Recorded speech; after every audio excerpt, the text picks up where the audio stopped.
Good morning बच्चों। तो चलिए आज हम कक्षा 4 का हिंदी लेके आए हैं, जिसमें आज हम कहानी लेखन पढ़ेंगे। कहानी किस तरह लिखा जाता है ये जान लेते हैं।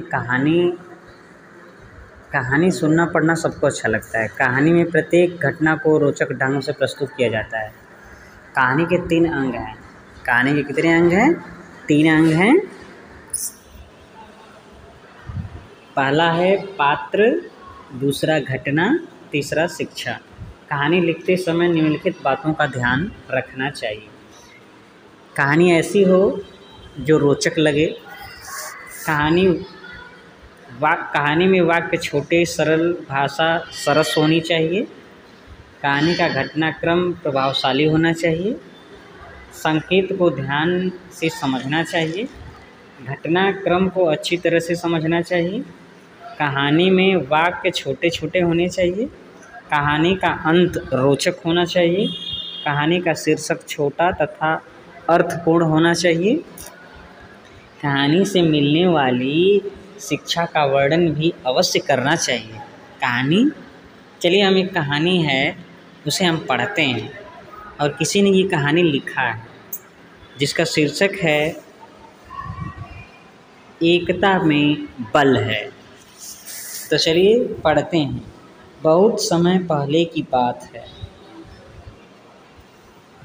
एक दिन आकाश में कुछ कबूतर उड़ते हुए जा रहे थे।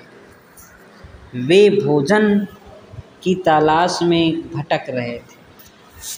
उनका सरदार भी उनके साथ था। कबूतरों का सरदार उनके साथ था। एक स्थान पर उन्होंने गेहूं के दाने बिखरे देखे। उनके मन में लालच आ गया। वे आकाश से नीचे उतरने लगे। इतने में उनका सरदार बोला, साथियों, नीचे मत उतरो। वन में गेहूं के दाने कहाँ से आ गए? अवश्य ही किसी शिकारी ने ये दाने हमें फंसाने के लिए डाले होंगे। शिकारी हमारी तलाश में कहीं पास ही बैठा होगा। अतः नीचे मत उतरो और आगे चलो। नेक्स्ट देखते हैं।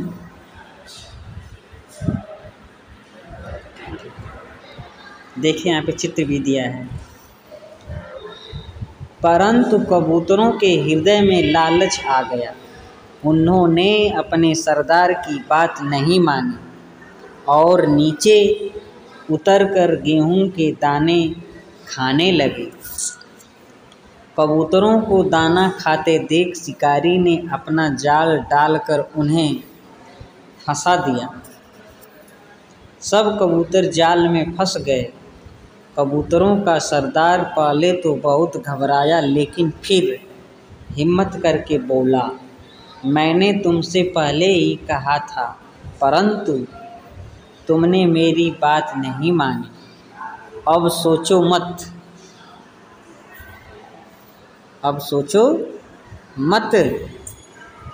जल्दी से अपनी पूरी शक्ति से जाल सहित उड़ो। शिकारी के आने से पहले ही हमें उड़ जाना चाहिए। सरदार की बात मानकर सब कबूतर पूरी शक्ति लगाकर जाल सहित उड़ गए। जाल सहित कबूतरों को उड़ना देखकर शिकारी हैरान रह गया। इस प्रकार एकता की शक्ति के कारण कबूतर अपनी जान बचाने में सफल हो सके। एकता में बड़ी शक्ति है।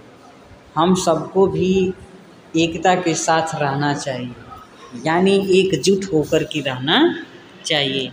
तो इस तरह इससे हमें निम्न शिक्षा मिलती है कि विपत्ति के समय हमें धैर्य नहीं खोना चाहिए और सदैव एकता से रहना चाहिए या मिल कर के रहना चाहिए। तो बच्चों, हमें या आप सभी बच्चों को भी परीक्षाओं में इसी तरह कहानियाँ लिखना है। तो चलिए इस वीडियो को यहीं समाप्त कर